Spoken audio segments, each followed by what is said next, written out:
এই আয়াত নিয়ে আমি বেশ কয়েকদিন থেকেই চিন্তা করছিলাম, কিন্তু এটা নিয়ে খুতবা দেওয়ার বা এটাকে নিয়ে আমার চিন্তাভাবনা প্রকাশ করার কোনো সুযোগ হয়নি। বেশ কিছুদিন ধরেই আমি এই আয়াত নিয়ে চিন্তা করছিলাম, কারণ সামাজিক যোগাযোগের মাধ্যমে বা বিশ্বের বিভিন্ন দেশের মানুষজনের সাথে সরাসরি সাক্ষাতের মাধ্যমে আমার অনেক মানুষের সাথে আলাপ হয়েছে। মানুষজন তাদের চ্যালেঞ্জ বা প্রশ্ন নিয়ে আসে। আপনাদেরকে আমি প্রথমে কী ধরনের আলাপচারিতার কথা বলছি সে সম্পর্কে কিছুটা ধারণা দিয়ে তারপর কেন আমি এই আয়াতটা আমাদের সকলের মনে রাখা উচিত সেটা জানাতে চাই। আমরা এখন এমন এক সময়ে বাস করছি যখন আমরা অনেক বিভ্রান্তির ধাঁধায় পড়ে আছি। আমাদের সকলের অনেক প্রশ্ন আছে। উদাহরণস্বরূপ, মানুষ অনেক কঠিন পরীক্ষার মধ্য দিয়ে যাচ্ছে তাদের ব্যক্তিগত জীবনে। যখন একজন বিশ্বাসী তার দিন সম্বন্ধে খুব ভালোভাবে জানে এবং তার আল্লাহর কিতাব সম্পর্কে জানে এবং তার অনুধাবন করে সেই প্রশান্তি, আন্তরিক পরামর্শ এবং আল্লাহর কিতাব যে উপশম প্রদান করে, তার প্রেরিত নবী সাল্লাল্লাহু আলাইহি ওয়াসাল্লাম সুন্নত থেকে যা পাওয়া যায়, তখন তার আল্লাহর দিনে প্রশান্তি পায়। কিন্তু এখন আমরা এক অদ্ভুত সময় বাস করছি। আমরা এটাকে তথ্যের যুগ বলি, কিন্তু আমাদের বেশিরভাগই আমাদের নিজেদের ধর্ম সম্বন্ধে বেশি কিছু জানি না। আমরা সত্যিই জানি না কিভাবে আমাদের কিতাব এবং আমাদের বিশ্বাস এবং আমাদের ধর্মগ্রন্থ আমাদের উপশম দিতে পারে। এটা কিভাবে আমাদের কঠিন সময় সাহায্য করতে পারে। যখন এমনটা ঘটে তখন আমরা শয়তানের সহজ শিকারে পরিণত হই। যখন মানুষ কঠিন সময়ের মধ্য দিয়ে যায় তখন শয়তান তাদের কাছে সকল প্রকারের চিন্তা নিয়ে আসে। ধরুন কেউ অসুস্থ, সে হাসপাতালে এবং সে সব ধরনের ওয়াসওয়াসা পাচ্ছে বিশ্বাসের ব্যাপারে, কদরকে নিয়ে প্রশ্নের মুখোমুখি হচ্ছে। মানুষ চাকরি হারিয়ে ফেললে, বিয়েটা সুখকর না হলে, লেখাপড়ার ক্ষেত্রে মুশকিল দেখা দিলে, আপনি যে সমস্যার মধ্যে দিয়ে যান না কেন, বা স্বাস্থ্য সংক্রান্ত কিছু হতে পারে, এমন ক্ষেত্রে প্রশ্ন করতে শুরু করা খুব সহজ। আল্লাহ কি আদৌ আমাকে ভালোবাসেন? তিনি কেন আমার সাথে এমন আচরণ করছেন? আমার কি দোষ ছিল যে আমি এই সমস্যায় পড়ব? আমি এত দোয়া করলাম, আল্লাহ তাতে সাড়া দিলেন না, সে কোনো পরোয়াই করলেন না। আমি পুরো রমজান মাস প্রার্থনা করলাম, এমনকি উমরাও করলাম, আমি এখনো দোয়া করছি যে আমার সন্তানকে আরোগ্য দিন, আমার এই সমস্যা দূর করে দিন, কিন্তু আমার সেই সমস্যা তো এখনো আছে। এসব আপনার ব্যক্তিগত জীবনে, এবং এটাই যথেষ্ট কঠিন। উপরন্তু সারা দুনিয়ায় একটা সংকটকাল চলছে। উদাহরণস্বরূপ, আপনাদের অনেকের পরিবার সিরিয়ায় আছে, বা সারা দুনিয়ায় সিরিয়ার মতো জায়গায়, যে জায়গাগুলো পুড়ছে, যেখানে পরিবার নিরাপদ নয়, সন্তানেরা নিরাপদ নয়, যেখানে সব ধরনের মানবিক বিপর্যয় ঘটে চলছে এবং মানুষ মারা যাচ্ছে। ব্যাপারটা অনেকটাই যেন রাসূল সাল্লাল্লাহু আলাইহি ওয়াসাল্লামের বাণীকে পূর্ণ করার জন্য, যে হত্যাকারী জানবে না যে সে কেন মারছে, আর যাকে হত্যা করা হচ্ছে সেও কারণটা জানবে না। এমন এক সংকটময় পরিস্থিতিতে অনেক মানুষ প্রশ্ন করা শুরু করে যে কেন আমরা ব্যক্তিগত জীবনে তো বটেই, এমনকি সারা দুনিয়ায় পাগলাটে ঘটনা ঘটে চলছে। এই সব কিছুতে আল্লাহ কোথায়?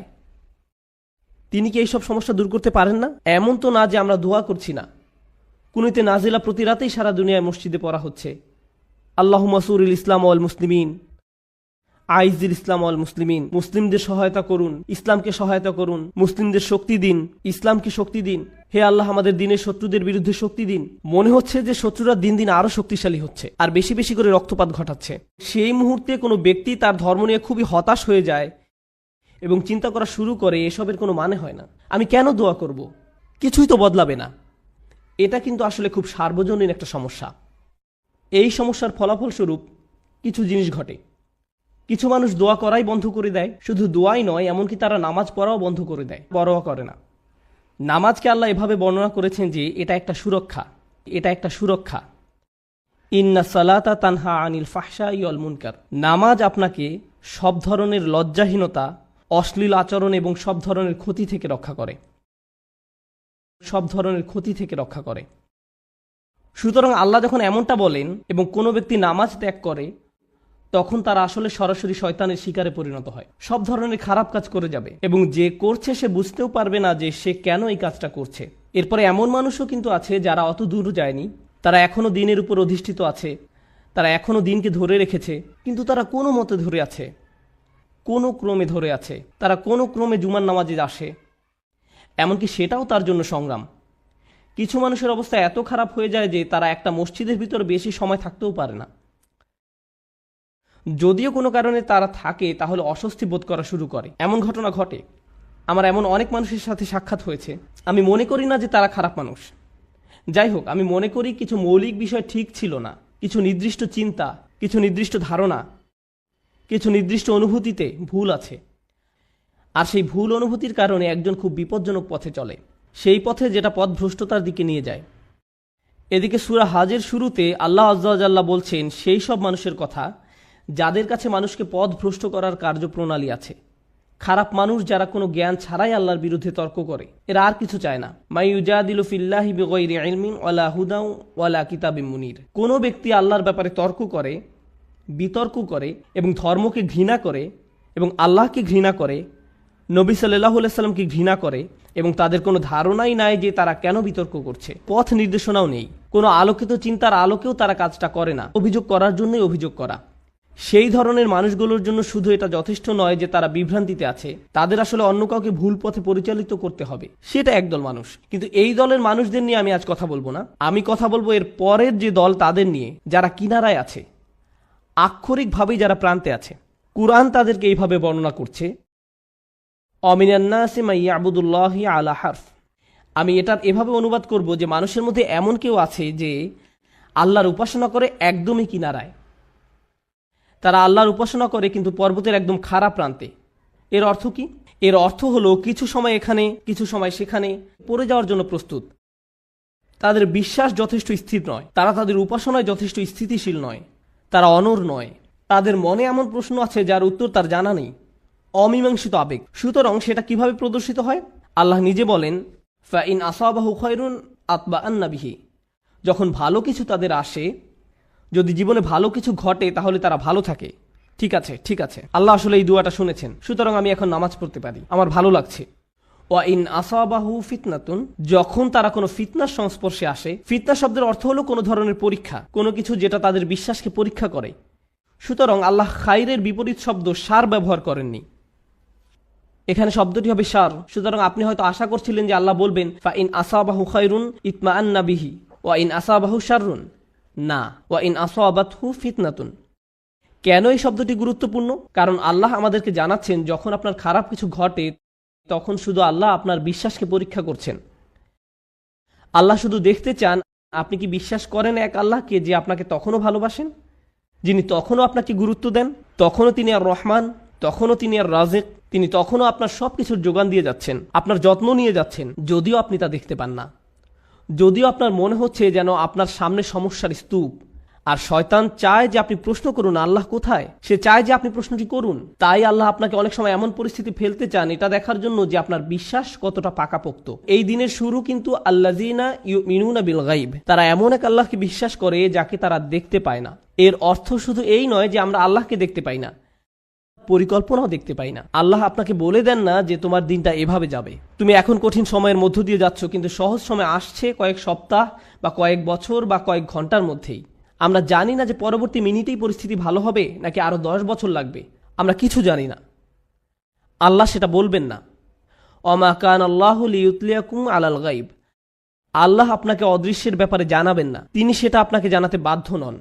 আল্লাহ শুধু আপনাকে বলছেন তাকে বিশ্বাস করতে, শুধু আপনাকে বলছেন তাকে বিশ্বাস করতে, তাকে বিশ্বাস করতে যে আপনি নিজেকে কতটা ভালোবাসেন, আল্লাহ আপনাকে তার চেয়েও বেশি ভালোবাসেন। আপনাকে শাস্তি দিয়ে, যন্ত্রণা দিয়ে তার কোনো লাভ নেই, তার কোনো লাভ নেই। মা ইয়াফআলুল্লাহু বিআযাবিকুম, আপনাকে শাস্তি দিয়ে আল্লাহর কি লাভ? আপনি কেন ভাবেন যে আল্লাহ আপনাকে পাকড়াও করতে চান? আল্লাহ নিজে আক্ষরিক অর্থেই এই প্রশ্ন করেছেন। সুতরাং যখন আপনি আমি পরীক্ষার মধ্য দিয়ে যাই, তখনই এটা হিসাব করে দেখার সময় যে আল্লাহকে বিশ্বাস করা তো সহজ, যখন সব কিছু ঠিক আছে তখন এটা তুলনামূলকভাবে সহজ। কিন্তু বিশ্বাস করা কঠিন, বিশেষত আল্লাহর কিছু নামে, আল্লাহর সেই সব নামে যেগুলোকে আমরা কঠিন সময় আঁকড়িয়ে ধরে আছি, সেগুলোকে ধরে রাখা কঠিন যখন আমাদের উপর আঘাত আসে। যখন আমরা বিশ্বাস করি যে আল্লাহ উপশমকারী, আল্লাহই সব শিফার মালিক, তার কিতাব হলো শিফা, আর আপনি হাসপাতালে বসে আছেন মৃত্যুমুখী মায়ের কাছে বা মৃত্যুমুখী বাবার কাছে, তখন বিশ্বাস করা কঠিন। এটা অনেকের কাছেই কঠিন মনে হয়। এই খুতবাকে আমি দুইটা জিনিসে ভাগ করতে চাই। একটা হলো দোয়া বিষয়ে আমাদের চিন্তাভাবনা সংশোধন করা। পবিত্র কুরআনের অধিকাংশ দোয়াতে, নবী সাল্লাল্লাহু আলাইহি সাল্লামের সুন্নতের অধিকাংশ দোয়াতে আপনি খুব সাধারণ একটা ব্যাপার খেয়াল করবেন যে কোনো না কোনোভাবে আপনি আল্লাহর কাছে নিজের জন্য আরও বেশি শক্তি, আরও বেশি সামর্থ্য প্রার্থনা করছেন। আপনি আল্লাহর কাছে পথ প্রদর্শন, আল্লাহর কাছে ক্ষমাশীলতা এবং আল্লাহর কাছে কৃতজ্ঞতা প্রকাশ করার দোয়া করছেন। আউজিআনি আন আশকুরা নি'মাতাকা আল্লাতী আন'আমতা আলাইয়া, আমাকে ক্ষমতা প্রদান করুন যাতে আমি আপনার নিয়ামতের কৃতজ্ঞতা প্রকাশ করতে পারি। আমি আপনাদের একটা উদাহরণ দিব যা দ্বারা আপনাদের বুঝতে সহায়ক হবে যে আমি আসলে কি বোঝাতে চাচ্ছি। যেমন ধরুন, একজন মানুষ সমুদ্রে ছিল এবং তাদের জাহাজের সাথে পাথরের সংঘর্ষ হয়ে জাহাজটি ডুবে গেল। তিনি একটি কাঠের টুকরায় সমুদ্রে ভেসে আছেন, দোয়া করছেন এবং আল্লাহর কাছে দোয়া করছেন। এমত অবস্থায় তিনি দুইভাবে দোয়া করতে পারেন: হে আল্লাহ, আমাকে এখনই একটি দ্বীপে স্থানান্তর করুন এবং এই ঝড় বৃষ্টি বন্ধ করে দিন, অথবা হে আল্লাহ, আমাকে এই কঠিন সময় মোকাবেলা করার শক্তি দিন। এখন তিনি দোয়া করলেন, আমাকে এখনই একটি হেলিকপ্টার পাঠান এবং আমাকে একটি দ্বীপে নিয়ে যান। দোয়া করতে লাগলেন, হেলিকপ্টার হেলিকপ্টার হেলিকপ্টার, কিন্তু কোনো হেলিকপ্টার আসলো না। তিনি বললেন, আল্লাহ, আমাকে হেলিকপ্টারও পাঠালেন না, আমি তো অনেক দোয়া করলাম, এটা ঠিক না, বাদ দাও, আমি আর দোয়াই করব না। অথবা মনে করুন উনি দোয়া করছেন সমুদ্র শুকিয়ে সমতল ভূমি হয়ে যাক, বলছেন, হে আল্লাহ, আপনার তো সেই ক্ষমতা আছে যে কোনো অবস্থার পরিবর্তনের, আপনি সকল কিছুর সৃষ্টিকর্তা, আপনি এই সমুদ্রকে সমতল ভূমিতে পরিণত করতেই পারেন। আপনি যেহেতু ইব্রাহিম আলাইহিসসালামকে নিক্ষেপ করা আগুন ঠান্ডা করে দিয়েছিলেন, আপনি আমার জন্য এটাও করতে পারেন। কিন্তু তারপরও সেটা ভূমিতে পরিণত হয় না, সমুদ্রই থেকে যায় এবং লোকটা ধীরে ধীরে ডুবে যাচ্ছেন। আমি যে বিষয়টা বলতে চাচ্ছি, আমরা মনে করি দোয়ার উদ্দেশ্য হলো আমাদের পারিপার্শ্বিক বাস্তবতা পরিবর্তন করা। কিন্তু যদি আপনি কুরআন এবং সুন্নাহর দোয়াগুলো অধ্যয়ন করে থাকেন, তবে আপনি খেয়াল করে দেখবেন যে পরিবর্তন আপনি যা চাইবেন তা একান্তই নিজের জন্য। হে আল্লাহ, আমি একটা কঠিন সময়ের মধ্যে দিয়ে যাচ্ছি, এটা কাটিয়ে ওঠার সক্ষমতা দান করুন। কিছু পরীক্ষার্থী একটা সাধারণ পরীক্ষা দিবে, তখন তারা দুই ধরনের দোয়া করতে পারে। একটি হলো, হে আল্লাহ, আমাকে এই বিষয়টি বুঝে নেওয়ার ক্ষমতা দিন, মনোযোগী করুন, আমাকে এমন ক্ষমতা দিন যেন পরীক্ষা দেওয়ার সময় আমি ঘাবড়িয়ে না যাই, অলসতা যেন আমাকে গ্রাস না করে, এভাবে নিজের জন্য দোয়া করা। অথবা তারা এভাবে বলতে পারেন, ইয়া আল্লাহ, আমি জানি এটা একটা মেডিকেল পরীক্ষা, কিন্তু আপনি এটাকে ক্লাস 2 এর অঙ্কর পরীক্ষার মতো সহজ করে দিন, যেন আমার এই সমস্যাই না থাকে। আপনি হয়তো বাস্তবতা বদলাবার জন্য দোয়া করতে পারেন, অথবা নিজের সক্ষমতা বৃদ্ধির জন্য দোয়া করতে পারেন। বেশিরভাগ মানুষ যারা ধর্মবিশ্বাসে দুর্বল, তারা নিজেদের ক্ষমতা বৃদ্ধি বা নিজেদের পরিবর্তন চায় না, এবং আল্লাহর কাছেও তাই চায়। কিন্তু আসলে কি সেই পরিবর্তন হয় না? এবং যখন পরিবর্তন হয় না, তখন তারা আল্লাহকে দোষারোপ করে, কেন আপনি আমার পৃথিবীকে পরিবর্তন করেননি, কেন আপনি সবকিছুকে আমার জন্য সহজ করে দেননি। আপনি যদি চান বাস্তবতা আপনার পক্ষে থাকবে, তাহলে আপনাকে সত্যিকারভাবে শিখতে হবে কিভাবে আল্লাহর কাছে সমর্পিত হতে হয়। এমন নয় যে যখন কিছু প্রয়োজন, কোনো সমস্যা, তখনই আল্লাহর কাছে সাহায্য চান, বরং আপনি আল্লাহর কাছে সব সময় আসবেন, আপনাকে সব সময় তার কাছে সমর্পিত হতে হবে। এভাবে এই মনোভাবের উন্নতি হবে এবং এমন একটি সময় আসবে যখন বাস্তবতা আমাদের কাছে আত্মসমর্পণ করবে, আর সেই সময় হলো যখন আমরা আল্লাহর সাথে মিলিত হব। লাহুম মা ইয়াশাউন, আমরা যা চাই তা সবই আমরা পাবো। সমস্যা হলো আমরা সবাই এই মুহূর্তে চাই। আল্লাহ বলছেন, আমি তোমাদের সবই দিব, কিন্তু এখন তোমরা কিছু ভালো অভিজ্ঞতা অর্জন করবে এবং কিছুটা পরীক্ষায় পড়বে। আর একমাত্র যে কারণে তিনি আমাদের পরীক্ষায় উপনীত করেন তা হলো তিনি চান আমরা যেন উত্তীর্ণ হই এবং জান্নাতের জন্য যোগ্যতা অর্জন করি, কারণ এই কষ্টকর যাত্রা আমাদেরকে তাঁর সান্নিধ্যে নিয়ে আসবে। পরবর্তী প্রসঙ্গে আসতে পারি, যাতে করে এই আয়াত শেষ করতে পারি। প্রতিবন্ধকতার উদ্দেশ্য। আমরা আমাদের জীবনে কিছু জিনিস চাই। একজন যুবক হয়তো বিয়ে করতে ইচ্ছুক বা একজন যুবতী বিয়ে করতে ইচ্ছুক। আপনি একটা ভালো চাকরি বা বাড়ি চান, আপনি চান আপনার পরিবার ভালো থাকুক, আপনি সন্তানদের ভালোভাবে লালন পালন করতে চান, তাদের জন্য ভালো শিক্ষা, তাদের ভালো বিয়ে দিতে চান। আমাদের জীবনে বিভিন্ন জিনিসের অগ্রাধিকার রয়েছে, এমন জিনিস যা আপনি চাচ্ছেন গত মাস থেকে। আপনি বিভিন্ন জিনিস এই জীবনে অর্জন করতে চান। আল্লাহ তার কিতাবে আমাদের শিক্ষা দেন যে এমন একটা জিনিস আছে, তা যদি তোমরা অর্জন করতে পারো, সেটা হবে তোমাদের জীবনের সবচেয়ে বড় অর্জন। সব ঠিক হয়ে যাবে যদি তোমরা এই জিনিস পাও, এবং সেই জিনিস হলো আল্লাহর নিকটবর্তী হওয়া, আল্লাহর সাথে ভালো সম্পর্ক তৈরি করা, তার সাথে সত্যিকারের সম্পর্ক ও বন্ধন তৈরি করা। কিন্তু সমস্যা হলো যখন জীবন সত্যি ভালো থাকে, তখন তারা পথভ্রষ্ট হয়ে পড়ে। আপনি তখন ভিডিও গেম থেকে শুরু করে চলচ্চিত্র, তা থেকে সোশ্যাল মিডিয়ার হালচাল, তা থেকে রেস্টুরেন্টে বন্ধু বান্ধবদের সাথে ঘোরাঘুরি, দিন শেষে ঘুমিয়ে পড়েন। আল্লাহকে ভুলে যান, আল্লাহকে মনে রাখেন না, ভুলে যান। এরপর যখন কঠিন সময় আসে, তখন বন্ধুরা আর সাথে থাকে না, খেলাধুলা ভালো লাগে না, গাড়িটাও ভালো লাগে না, কারণ স্বাস্থ্য নষ্ট হয়ে গিয়েছে। আর যখন শরীর অসুস্থ হয়ে পড়ে, কোনো কিছুই আর ভালো লাগে না, খালি তখন মনে হয় যে আমি কখন হাসপাতালের থেকে ছাড়া পাবো।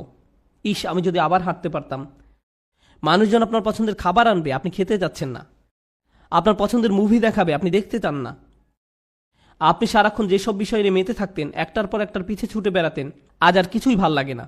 কোনো কিছুর প্রতি আজ আপনার কোনো আগ্রহ নেই, কারণ আল্লাহর একটি রহমত আপনার জন্য কিছুটা কমে গিয়েছে। এমত অবস্থায় আপনার জন্য দুইটা উপায় রয়েছে। আপনি যদি এমন মানুষ হন যাদের অবস্থান বিশ্বাসের একেবারে প্রান্ত সীমায়, আপনি আল্লাহকে দোষ দেওয়া শুরু করতে পারেন, আপনি কেন আমাকে এই বিপদে ফেললেন।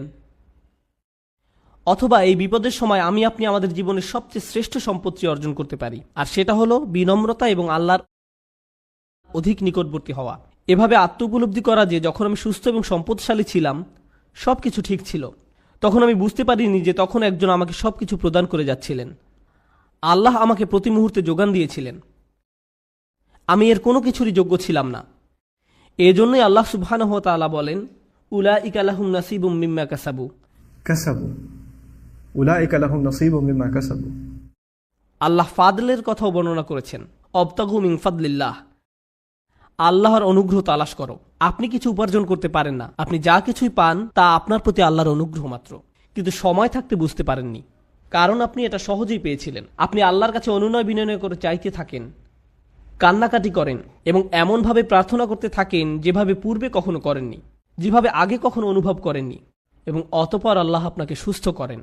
তারপর আপনি অনুধাবন করেন হাসপাতালে সেই একান্ত মুহূর্তগুলো, সেইগুলোই ছিল আপনার গোটা জীবনের শ্রেষ্ঠতম সুমিষ্ট সময়। জীবনের সেই সামান্য সময়গুলোতেই আপনার এবং আল্লাহর মাঝে আর কিছু ছিল না। সেই মিষ্টি মুহূর্তগুলো আপনাকে আখিরাতে রক্ষা করে দিতে পারে। এই মুহূর্তগুলি হতে পারে সবচেয়ে বড় পুরস্কার যা আল্লাহ আপনাকে দিয়েছেন। যখন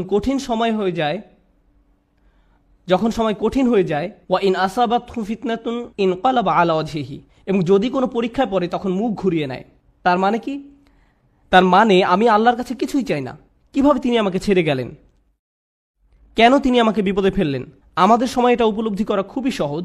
আমরা অস্বাভাবিক এক ভোগবাদী সমাজে বসবাস করি, যেখানে সব কিছু সহজলভ্য এবং দ্রুত লাভ করা যায়। বিনোদন পেতে চান? ফোনে একটা অ্যাপ খুললেই হবে। কিছু কিনতে চান? জাস্ট অ্যামাজন থেকে অর্ডার করুন, এটা আপনার ঘরে পৌঁছে যাবে। সবকিছু কষ্ট ছাড়া পাওয়া যায় এবং সবকিছু সাথে সাথেই পাওয়া যায়। আপনি কিছু চাইছেন, আপনাকে তার কাছে যেতে হবে না, সেটাই আপনার কাছে আসবে। সবকিছু দ্রুত হয়। আমাদের এখন আপ্যায়িত হওয়ার অভ্যাস হয়ে গিয়েছে।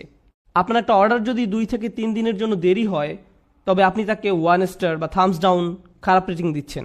আমরা এতে অভ্যস্ত হয়ে গেছি। এমত অবস্থায় আপনি যখন আল্লাহর কাছে দোয়া করছেন, আপনার সমস্যাগুলো সমাধান চাইছেন, আপনার সবকিছু দ্রুত এবং তড়িৎ করা দরকার। আমার আর ভালো ভোক্তা অধিকার চাই। যখন এটা হয় না, তখন আপনি বলেন বাজে সার্ভিস। আমার আর ভালো ভোক্তা অধিকার চাই, আমার আর ভালো ভোক্তা অধিকার চাই। আপনার ভাবখানা তখন এমন হয়ে যায় যে আমি আল্লাহর কাছে আর কিছুই চাইব না, কোনো অর্ডার দিব না। আপনি এখন ক্রেতার মতো সুবিধা পেতে চান, আর আপনি আল্লাহর কাছ থেকে মুখ ফিরিয়ে নেন এবং বলেন তিনি আমার কথা শুনছেন না, আমার সমস্যার সমাধান করছেন না। বুঝতে চেষ্টা করুন যে সবার জন্য আল্লাহর পরিকল্পনা রয়েছে। দুটো উদাহরণ দিচ্ছি। ইয়াকুব আলাইসাল্লামের ক্ষেত্রে দেখুন, তিনি তার ছেলে ইউসুফ আলাইসাল্লামকে হারিয়ে ফেলেন। আল্লাহ বহু বছর পর সেই সন্তানকে তার কাছে ফিরিয়ে দেন। আবার মুসা আলাহিসাল্লামের ক্ষেত্রে মুসা আলাহিসাল্লামের মা তার সন্তান হারিয়েছিলেন, কিন্তু কয়েক ঘন্টার ব্যবধানে আল্লাহ সে বাচ্চাটাকে ফেরত দেন। কেননা কয়েক ঘন্টার মধ্যেই যখন বাচ্চাটা ক্ষুধার্ত হয়, পরবর্তী খাবার সেই একই মায়ের কাছ থেকেই পায়, কারণ সে অন্য কারো কাছ থেকে খাবে না। আমি কি বলতে চাচ্ছি? এই জগতে আল্লাহ কখনো কখনো নিমেষেই আমাদের বিপদমুক্ত করেন, আবার কখনো বা বহু বছর পরে বিপদমুক্ত করেন, কিন্তু প্রতি ক্ষেত্রেই আল্লাহ ভালোর জন্যই করেন। আমি কি বলতে চাচ্ছি? ভালোর জন্যই করেন।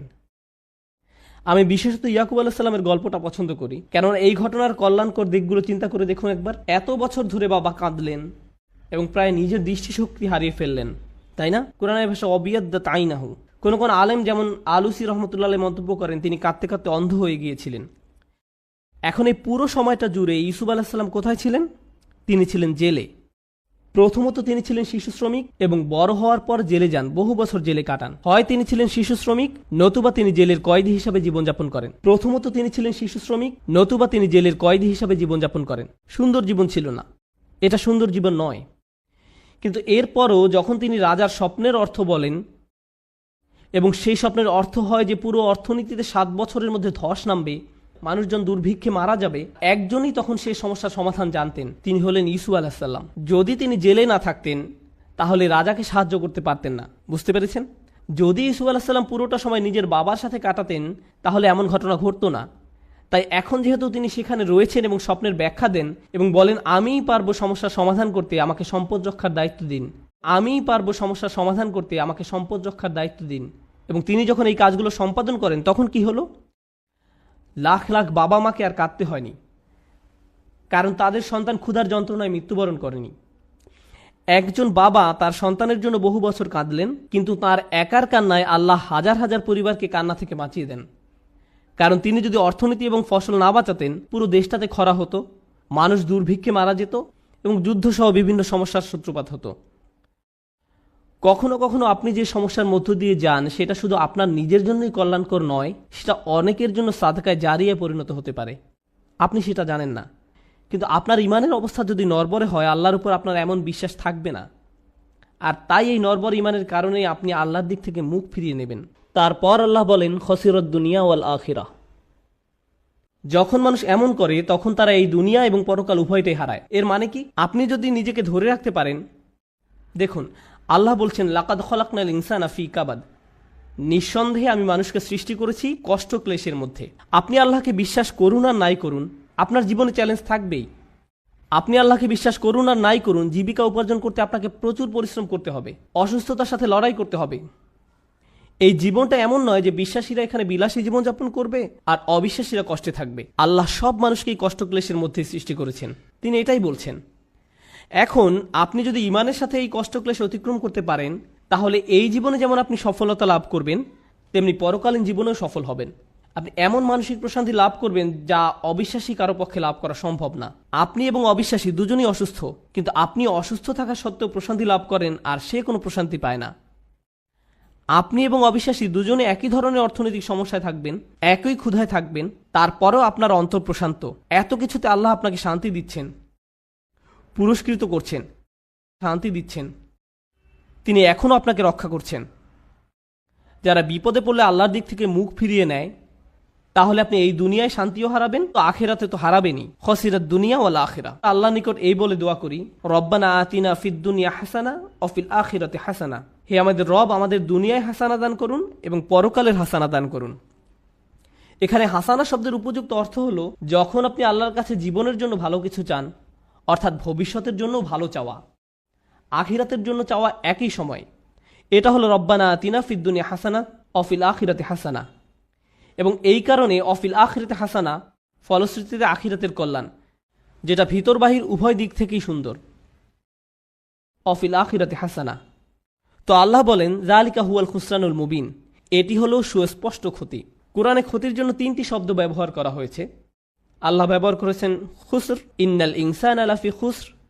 তিনি ব্যবহার করেছেন খাসারান এবং খুসরান। খুসরান হলো মাজদার সিগাতুল মুবালাগা, চরম পর্যায়ের ক্ষতি, কল্পনাতীত ক্ষতি। আল্লাহ তাআলা যত ক্ষতির কথা বলেন তার মধ্যে সবচেয়ে খারাপ হলো এটা। এমন একজন যে সত্যিকারের ইমানদার ছিল, যখন সময় খারাপ হয়ে পড়ে তখন ইমান হারিয়ে ফেলে, যার ফলে সে এই জীবন এবং পরকাল উভয়টাই হারায়। তার কিন্তু সব ছিল, আল্লাহ তার জন্য সব সাজিয়ে রেখেছিলেন, তার জন্য সব সাজিয়ে রাখা হয়েছিল। সুতরাং আমি এই কথা বলে শেষ করছি, আল্লাহ আযজা ওয়া জাল্লা বর্ণনা করেন আল্লাযীনা ইয়ারিসুনাল ফিরদাউস, তারা ফিরদাউসের উত্তরাধিকার লাভ করবে। অবাক করা শব্দ। আল্লাহ অনেক জায়গায় বলেন তারা জান্নাতে প্রবেশ করবে, কিন্তু সূরাতুল মুমিনে আল্লাহ বলেন তারা জান্নাতের উত্তরাধিকার লাভ করবে। আপনারা জানেন উত্তরাধিকার হলো তা যা আপনি আপনার পূর্বপুরুষের কাছ থেকে পেয়ে থাকেন। আপনার পরিবার এটার মালিক ছিল। রাসূল সাল্লাল্লাহু আলাইহি ওয়াসাল্লাম আসলে এটাকে এভাবে বর্ণনা করেছেন। এর 2টি ব্যাখ্যা রয়েছে। জান্নাত আমাদের পিতা আদম আলাইহিস সালামকে দেয়া হয়েছিল, তাই আমরা এর জন্য ইতিমধ্যে যোগ্যতা সম্পন্ন, ইতিমধ্যেই। সুতরাং আমরা মিরাস হিসাবে সেখানে দাখিল হব, আমরা উত্তরাধিকার সূত্রে এটা লাভ করব। কিন্তু আরেকটি সুন্দর হাদিস আমি পেয়েছি যখন আমি এটা নিয়ে অধ্যয়ন করছিলাম, ফিরদাউস নিয়ে পড়ছিলাম। রাসূল সাল্লাল্লাহু আলাইহি ওয়াসাল্লামের এক বিস্ময়কর হাদিস। রাসূল সাল্লাল্লাহু আলাইহি ওয়াসাল্লাম বলেন আল্লাহ জান্নাতুল ফিরদাউসের সকল মানুষের জন্য ঘর তৈরি করে রেখেছেন। আল্লাহ জান্নাতুল ফিরদাউসের সকল মানুষের জন্য ঘর তৈরি করে রেখেছেন, সকল মানুষের জন্য, শুধুমাত্র বিশ্বাসীদের জন্য না। কিন্তু কিছু মানুষ ওখানে যেতে চায় না। বিশ্বাসীরা যখন যাবে তখন তারা অনেক খালি ঘর দেখতে পাবে, সুতরাং তারা সে ঘরগুলো উত্তরাধিকার সূত্রে পাবে। আল্লাহ আমাদেরকে তাদের অন্তর্ভুক্ত করুন যারা উত্তরাধিকার সূত্রে জান্নাতের ঘর পাবে। তাদের নয় যাদের ঘর খালি থাকবে। যে ঘর আল্লাহ আমাদের জন্য বানিয়েছেন সেগুলো এখনই সেখানে আছে। আপনার প্রতি আল্লাহর প্রত্যাশা রয়েছে যে আপনি সর্বশ্রেষ্ঠ জান্নাতে প্রবেশ করতে পারবেন, সুতরাং এটা নষ্ট করবেন না। দুর্বল ঈমান নিয়ে থাকবেন না, আল্লাহর প্রতি নিজের বিশ্বাস হারাবেন না। জীবনের কঠিন সময়গুলোকে এভাবে দেখুন, আল্লাহ দেখতে চান আপনি সেই ঘরগুলোর জন্য কতটুকু মূল্য দিতে চান। আল্লাহ আমাদের কঠিন সময়গুলো তার সহায়তায় পার করার তৌফিক দিন, এবং যাতে আমরা কখনোই কোনো পরিস্থিতিতেই তার উপর থেকে বিশ্বাস না হারাই। বারাকাল্লাহু লি ওয়া লাকুম। আসসালামু আলাইকুম ওয়া রাহমাতুল্লাহি তাআলা ওয়া বারাকাতুহু। আমার জীবনে বহুদিন ধরে আমি লেকচার দিয়ে আসছি, আর বক্তব্য চলাকালে শ্রোতারা নিজেদের মধ্যে কথা বললেও আমি বক্তব্য দিতে অভ্যস্ত। তাছাড়া আমি আরও একটা বিষয়ে অভ্যস্ত হয়ে পড়েছি, সেটা হলো আমরা মুসলিমরা মাশাআল্লাহ কখনো কখনো আমরা ভদ্রতার ভালো কোনো পরিচয় দিতে পারি না। মানুষ জুমার খুতবার সময় কথা বলতে পারলে লেকচারের সময় কথা বলা তো তেমন কোনো বিষয়ই না। তবে একটা কৌশল আছে যা হয়তো আপনাদের উপকারে আসতে পারে। আপনি যখন কাউকে অযথা কথা বলতে দেখবেন তাদের দিকে তাকাবেন। আপনি কাউকে অযথা কথা বলতে দেখলে শুধু তাদের দিকে তাকাবেন। বোনেরা, আপনাদের স্বামীরা দেরি করে বাসায় ফিরলে আপনারা যেভাবে তাকান ঠিক সেভাবে তাকিয়ে থাকবেন। আপনারা এভাবে তাকানোতে অভ্যস্ত। ভাইয়েরা, আপনারা হাস্যকর কিছু দেখলে যেভাবে তাকান সেভাবে তাকাবেন। আপনি দেখবেন খুব তাড়াতাড়ি সব শান্ত হয়ে গেছে। বিশেষ করে বোনদের দিক থেকে আমি অন্তত 1000 বার দেখেছি। এটা আসলেই ভালো কাজ করে। আচ্ছা, যাই হোক, আমাকে বলতে বলা হয়েছে। আমার মনে হয় না আমি খুব বেশি সময় নেব, হয়তো 20 মিনিট, এবং আমি কথা রাখতে চেষ্টা করব ইনশাআল্লাহ তাআলা। আপনাদের সাথে আমি কিছু বিষয় শেয়ার করব যা আমি খুবই গুরুত্বপূর্ণ বলে মনে করি। আলহামদুলিল্লাহ, অতি সম্প্রতি পৃথিবীর বিভিন্ন স্থানে আমার ভ্রমণের সুযোগ হয়েছে। মধ্যপ্রাচ্যে যাওয়ার সুযোগ হয়েছে, মালয়েশিয়া যাওয়ার সুযোগ হয়েছে আলহামদুলিল্লাহ, এরপর সিঙ্গাপুর, ইউরোপের কিছু জায়গায়, তারপর যদিও কানাডা তেমন বিবেচ্য নয়, আচ্ছা যাই হোক, কানাডায়ও গিয়েছি, এরপর মেক্সিকো। দেখুন, আপনি যখন বিভিন্ন জায়গায় ভ্রমণ করবেন আপনার দৃষ্টিভঙ্গির পরিবর্তন হবে। আপনি বুঝতে পারবেন যে প্রথমে আপনার মনে হয় আমেরিকায় আমাদের সমস্যাগুলো অথবা আমেরিকার তরুণদের সমস্যাগুলো কিংবা মুসলিম সমাজের সমস্যাগুলো একেবারেই ভিন্ন, অন্যান্যদের চেয়ে আমাদের সমস্যাগুলো কত আলাদা। কিন্তু আপনি যখন বিভিন্ন দেশে ভ্রমণ করবেন আপনি বুঝতে পারবেন যে হ্যাঁ, সমস্যাগুলোর মধ্যে ভিন্নতা ঠিকই আছে, কিন্তু প্রকৃতপক্ষে মানবজাতি হিসেবে বিভিন্নভাবে আমরা একই সমস্যায় ভুগছি। মানুষ হিসেবে আমরা সবাই মূলত একই সমস্যাতেই ভুগছি। এবং বর্তমানে মানব সমাজ যে সমস্যাগুলোর সম্মুখীন হচ্ছে এর মধ্যে কিছু বড় সমস্যা নিয়ে আমি আলোচনা করতে চাই। এটা সম্পূর্ণ আমার ব্যক্তিগত অভিমত। এই ব্যাপারে আমার সাথে আপনাদের একমত হওয়া জরুরি নয়, এবং এরপর আমি আপনাদের সাথে কোরআন থেকে এর সমাধানের বিষয়ে কথা বলবো। এই বিষয়গুলোই আজ আমি আপনাদের সাথে শেয়ার করতে চাই ইনশাআল্লাহ। দেখুন, ব্যক্তিগতভাবে আমি বিশ্বাস করি আমাদের বর্তমান সময়ের সবচেয়ে বড় সমস্যাগুলোর গোড়া মূলত একটাই, লোভ। মানুষের সবচেয়ে বড় সমস্যা হল ক্রমবর্ধমান এবং অনিয়ন্ত্রিত লোভ ও স্বার্থপরতা। এই লোভ আমাদেরকে এমন দিকে নিয়ে যাচ্ছে, যেমন ধরুন ব্যবসা বাণিজ্যের ক্ষেত্রে এই লোভ বড় বড় প্রতিষ্ঠানগুলোকে এমন একটা পরিস্থিতিতে নিয়ে গেছে তারা শুধু লাভের কথাই চিন্তা করে, আর বছরের পর বছর কিভাবে তাদের ব্যবসার আয় বৃদ্ধি করবে সেই চিন্তা করে।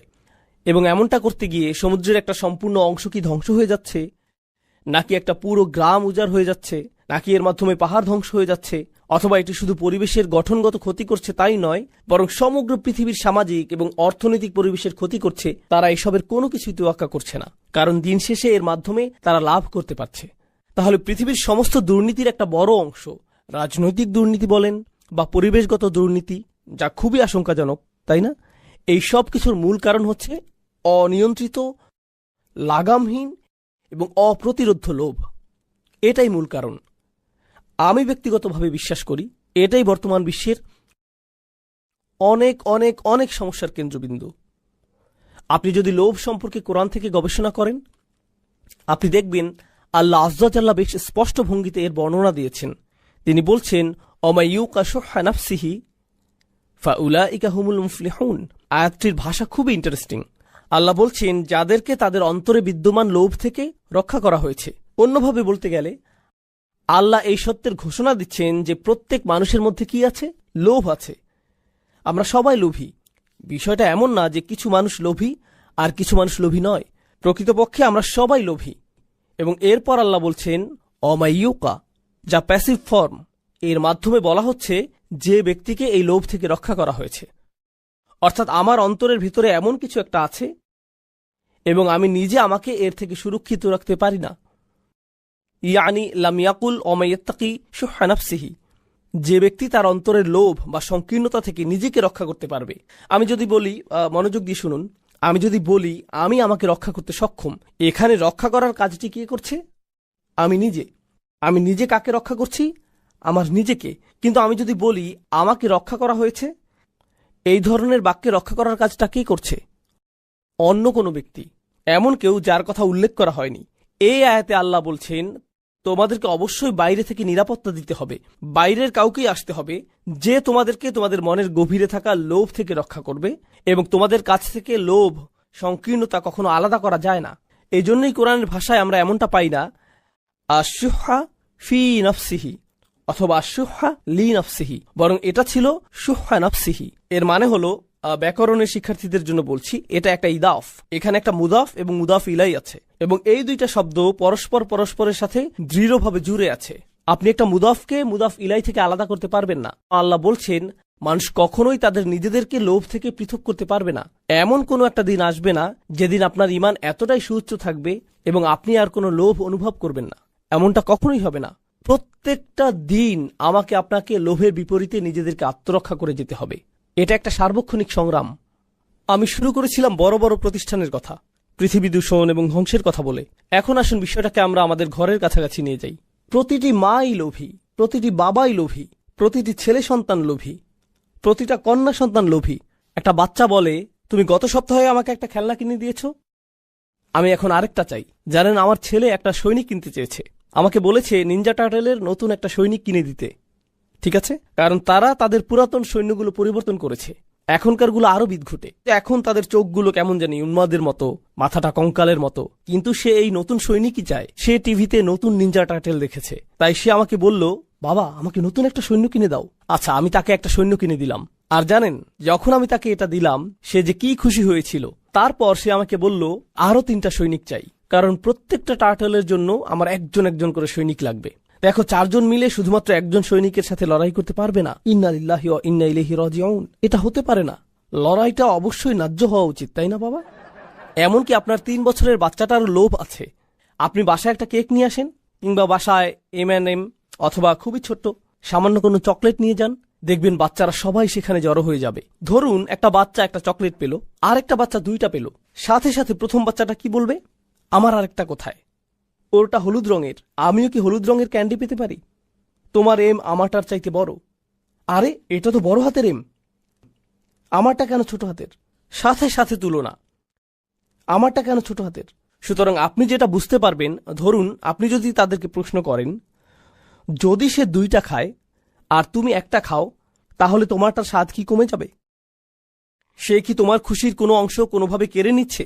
কারো কাছে কোনো কিছু আছে জানলেই আমরা ভাবি এটা আমার চাই। লোভের ক্ষেত্রে সবচেয়ে অদ্ভুত ব্যাপারটা কি জানেন? একটা বাচ্চা বসে আছে, তার আশেপাশে সব খেলনা, সে কিন্তু এগুলো দিয়ে খেলছে না। এরই মধ্যে তার ভাই এসে শুধু খেলনাগুলোর দিকে তাকালো, সাথে সাথে বাচ্চাটা কি করে?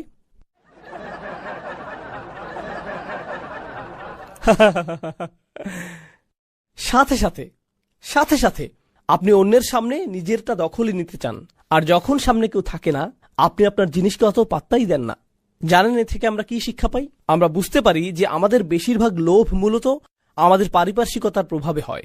ফলে আপনি যখন একাকী থাকেন দেখবেন আপনি কিছুই চাইবেন না। মাঝে মাঝে আপনি খুব করে চাইবেন শুধু একটু একা বসে থাকতে আর আকাশের দিকে তাকিয়ে থাকতে, অথবা সমুদ্রের কোনো তীরে বসে শুধু পানির দিকে তাকিয়ে থাকতে চাইবেন। আপনি অন্য কিছু চান না, আপনি সেখানে ভালো থাকেন, সন্তুষ্ট থাকেন। কিন্তু আপনি যখন লোকালয়ে বের হন আর খুব সুন্দর একটা গাড়ি দেখেন, যখন অনেক সুন্দর কোনো এলাকা দেখেন, বড় কোনো বাড়ি দেখেন, যখন আপনি অন্য কোনো শহরে ভ্রমণ করেন যেখানকার আবহাওয়া ডালাসের চাইতে অনেক অনেক ভালো এবং যেটা পাওয়া খুব একটা কঠিন কাজও না, তখন সাথে সাথে আপনার কেমন লাগে? ও, আমার এটা চাই, এটা চাই আমার। এই লোভ শুধুমাত্র পৃথিবীকেই কলুষিত করে না, বরং পরিবারগুলোকেও কলুষিত করে। এটা পরিবারগুলোকে কলুষিত করে, সমাজকে দূষিত করে। তাছাড়া লোভ শুধুমাত্র টাকা পয়সার সাথে সম্পৃক্ত নয়। লোভ হলো জীবনের সব কিছুতে আপনার পাওনা অংশের চেয়ে বেশি কিছু চাওয়া। আপনি যদি ভাইস প্রেসিডেন্ট হন, আপনি প্রেসিডেন্ট হতে চান। আপনি সহকারী শিক্ষক হলে অধ্যক্ষ হতে চান। আপনি অধ্যক্ষ হয়ে থাকলে আরও বড় প্রতিষ্ঠানের অধ্যক্ষ হতে চান। আপনি যদি কোথাও তত্ত্বাবধায়ক হয়ে থাকেন এবং সেখানে যদি আরও কোনো তত্ত্বাবধায়ক থাকে, আপনি চান প্রধান তত্ত্বাবধায়ক হতে, ঠিক না? আপনি যদি এমএসএতে সেক্রেটারি পদে থাকেন, আপনি সভাপতি হতে চাইবেন। সবাই উপরে উঠতে চায়। আপনি যদি কোনো প্রতিষ্ঠানের একেবারে প্রাথমিক স্তরে কাজ পেয়ে থাকেন, খুব শীঘ্রই আপনি ম্যানেজার হতে চান। আপনি নিজের জন্যই এমনটা করতে চান। আপনি নিজেকে উপরে ওঠার জন্য ঠেলতেই থাকেন, এক অবস্থানে তৃপ্ত থাকেন না। আপনি দেখবেন পৃথিবীর অনেক ধনী মানুষেরা মূলত পৃথিবীতে সবচেয়ে দুর্ভোগের জীবনযাপন করে। যারা কোটি কোটি টাকা আয় করেছে, যারা পাগলের মতো টাকা আয় করেছে, এই ধরনের মানুষদের মধ্যে বেশিরভাগেরই জীবন বলতে কিছু থাকে না। তাদের কোনো জীবন থাকে না, পরিবার থাকে না, তাদের ছুটি বলতে কিছু থাকে না। তারা ছুটি নিতে চান না, তারা শুধু উপরে উঠতে চান। তারা মনে করেন তারা ছুটিতে গেলে তাদের ছুটে চলার এই যন্ত্রের গতি কমে যাবে, তাদের কাজে দ্রুত ফিরে আসতে হয়। এবং তারা যদি ছুটিতে গিয়েও থাকেন, সেখানে বসে ইমেইলের উত্তর দেওয়ায় ব্যস্ত থাকেন। তাদের মস্তিষ্ক কখনো বিরতি নেয় না। লোভ আপনার সাথে এমনটাই করে থাকে, আপনাকে একটা দুর্ভোগের জীবন উপহার দিতে পারে। যেভাবে লোভের ফলে পৃথিবী দুর্ভোগের শিকার হচ্ছে, প্রত্যেকটা মানুষ ওইভাবে ভুগছে, এর ফল ভুগছে, দুর্ভোগে ভুগছে। তরুণ প্রজন্মের কিসের লোভ হয় বলুন তো? তরুণদের একটা চাহিদা হলো, দেখুন একটা সময় আমরা সবাই তরুণ ছিলাম, সেই সময়টা কোনো যুগেই পরিবর্তন হয় না। আমি বুঝি না এখন কিসের চল চলছে, আমি জানি না এগুলো, কারণ এখন আমার বয়স হয়েছে, আমি বুঝি না এসব। আমাদের মুরব্বীরাও কিন্তু আমাদেরকে বুঝেন না, তাহলে তারা কিভাবে এখনকার কিশোর আর তরুণদের বুঝবেন? তারা বুঝতে পারবেন না। আজ থেকে 15 বছর পর আপনিও ভবিষ্যতের তরুণদের বুঝতে পারবেন, এমনটা হবে না। তখন আপনার সময় পার হয়ে যাবে। কিন্তু সব যুগের তরুণদের মধ্যেই একটা জিনিস অপরিবর্তিত থাকে, আপনি লেটেস্ট জিনিসের সাথে সমান গতিতে চলতে চান। হতে পারে এটা কোনো গ্যাজেট, অথবা কোনো অ্যাপ, নতুন কোনো ডিজাইনের কাপড় হতে পারে, অথবা কোনো পরিভাষা, অথবা ধরুন নতুন কোনো সামাজিক চর্চাও হতে পারে। সেটা যাই হোক না কেন, আপনি একেবারে অত্যাধুনিকটাই চান। নতুন কিছু আসলেই আপনি সেটা চান। নতুন জিনিস মানেই ভালো হবে। আপনি সবার আগে বলতে চান, এই তুমি এটা সম্পর্কে শুনেছ? কারণ তারা যদি না শুনে থাকে, অন্য সবার আগে আপনি বিষয়টা সম্পর্কে তাদেরকে অবহিত করেছেন। আপনি সাথে সাথে এটার উপর হুমড়ি খেয়ে পড়েন। এর মাধ্যমে যা বোঝা যায় তা হলো, তরুণরা এই জগতের সবচেয়ে অস্থির প্রকৃতির মানুষ, এবং এটা সব প্রজন্মের তরুণদের ক্ষেত্রেই প্রযোজ্য। তরুণরা মুহূর্তের মধ্যে একটা থেকে অন্য একটা, তারপর আরেকটা, এরপর আরো একটা জিনিসের দিকে ঝুঁকে পড়ে। তরুণদের কাছে যে জিনিসটা একসময় দারুণ ছিল, চমৎকার ছিল, খুবই সুন্দর ছিল, বা যেমনই ছিল, কয়েক সপ্তাহ পর একই জিনিসটা অর্থহীন, পচা, নগণ্য এবং বলার মতো নয় এমন হয়ে যায়। তারা খুব সহসাই বন্ধু পাল্টায়, একজন থেকে আরেকজন, তারপর আরেকজন, এবং এটাই হয়ে থাকে। এভাবে যখন যে জিনিসের চল থাকে, হ্যাঁ, এটা বোঝানোর সবচেয়ে সহজ উদাহরণ হলো, যেমন ধরুন ফোনের নতুন ভার্সন, ঠিক না?